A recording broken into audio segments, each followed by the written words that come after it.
cekcok banget deh, pokoknya berantem banget tuh ya. Terus ya gue keluar lah dari rumah itu karena gue nggak dihargain lagi sebagai istri. Gue udah berkata jujur ya kan, gue nggak dihargain sebagai istri. Pokoknya itu udah parah banget itu, sampai fisik ya kan. Sampai fisik tuh yang dilempar helm itu. Iya, selain sampai itu apa anak-anak gue tuh ngeliatin gue, saking sedih lah gue kalau kelihat ya udahlah gue pening pergi ya kan dari situ. Ya udahlah gue pergi nih, tinggal lah sama tante gue ya kan. Ya adalah terus gue kontrak sendiri ya kan. Gue bayangin gue udah nggak bisa nyanyi, gue sendirian nggak pegang duit ya. Bayangin aja soalnya gimana kehidupan gue selama sampai gue lahiran. Ya semenjak itu. Berarti kondisinya saat itu lo lagi hamil? Iya, karena kan gue ngomong gue lagi hamil. Nah dari situ dia nggak percaya kalau itu anak dia gitu, karena omongan dari mertua gue juga sih gitu loh. Ya udah deh, gue cerita nih sama inisialnya B lah, si B ini. Gitaris ini B? Iya, si B ini. Gue cerita, curhat, itu kan karena memang dia dulunya pernah suka sama gue, terus dia juga masih belum nikah, ya kan. Dia yang selalu nolong gue. Pokoknya gue ini semenjak corona kan laki gue nggak cari nafkah gitu kan, jadi gue sendiri kan. Jadi semenjak itu ya dialah yang ngebantu gitu kan.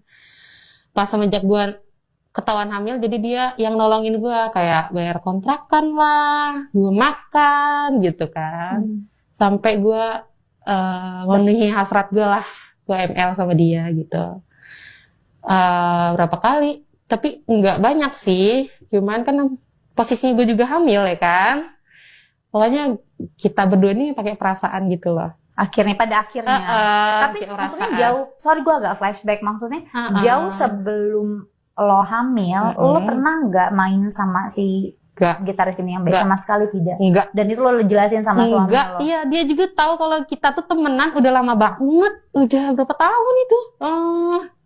9 tahun, 8 tahun lebih, karena gue nggak lulus SMA tuh tahun 2012 itu kan. Karena gue broken home. Ya itulah.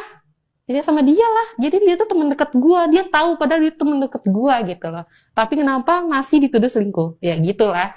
Namanya suami. Apalagi gue nyari duit sendiri ya kan. Jadi dia kayak bahasa omongan sana, omongan sini. Nah, masih tinggal sama mertua lagi ya. Dengar omongan dari orang. Akhirnya panas sendiri gitu. Iya, kesel sendiri ya kan. Iya. Kebakar lah tuh sama omongan orang-orang. Benar.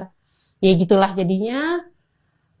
Gue ML lah ceritanya sama dia saat lo hamil.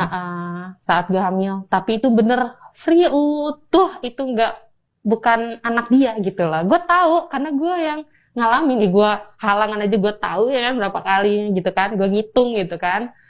Ya semenjak dikontrakan itulah pokoknya ceritanya udah melahiran nih lah ya. Gue ngasih tahu nih ke dia, ke suami gue. Gue mau lahiran nih gitu kan, gue mau lahiran. Dia masih masa bodoh. Gue masih kekehin ini anak lu gitu kan. Gue kekehin ini anak lu. Kalau misalkan memang lu nggak percaya, lu bisa tes DNA. Gue sampai gituin anak gue yang masih baru lahir, gue suruh tes DNA. Saking gue biar dia tuh, gue nih memang bener-bener loh cinta sama lo gitu kan bahasanya. Gue gak selingkuh gitu, iya. Memang anak lo. Walaupun gue nakal di luar ya kan sama teman-teman yang lain, gue masih mikirin anak gue gitu kan. Gue nggak mungkin kayak gitu, gila gitu kan. Ya terus gue lahiran itu nggak lama, 3 bulan anak gue deh kayaknya. Anak gue 3 bulan itu gue masih sendiri banget. Masih sama biaya diri lahiran gue. Biaya lahiran siapa yang gue kan biayain? Tante gue kan cover BPJS, dia kan ada.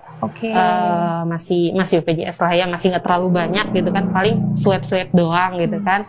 Itu juga bukan gue yang bayarin. Nah yang si B ini gitu. Si B ini yang tanggung jawab semuanya, lahir lo, kontrakan lo, kehidupan lo selama ini. Gue makan juga tuh sama dia semua. Pokoknya dia yang selalu ada gitu maksudnya. Sama gue dia yang selalu ada gitu. Makanya gue terima kasih banget, walaupun memang gue dalam hati gue gimana ya, gue masih cinta sama suami gue gitu bahasanya ya kan.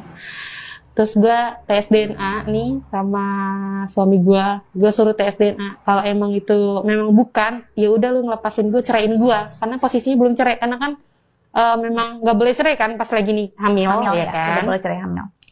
Terus gua ngebilang tuh sama dia kalau misalkan memang ini bukan anak lo, ya udah gue ceraiin gua gitu kan. Saat ini juga talak gue gitu kan.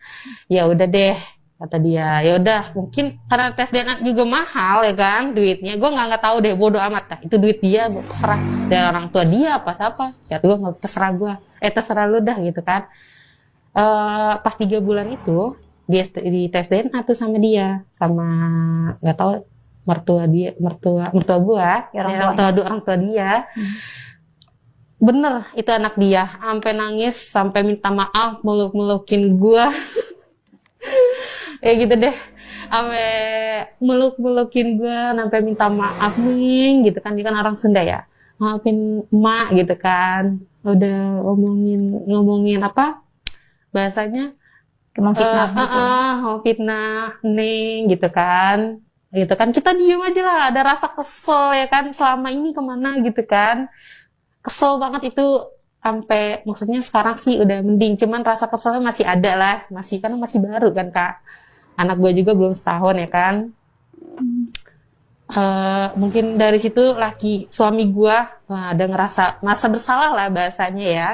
Dia minta maaf, pokoknya gue nggak mau, pokoknya kan gue broken home, gue nggak mau anak gue terjadi gitu kan kayak gue.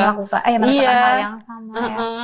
Terus gue juga emang masih sayang sama suami gue, ya gue balik lagi karena memang disuruh memang dia juga minta maaf gitu ke gue. Nggak tahu tuh karena tolol atau cinta.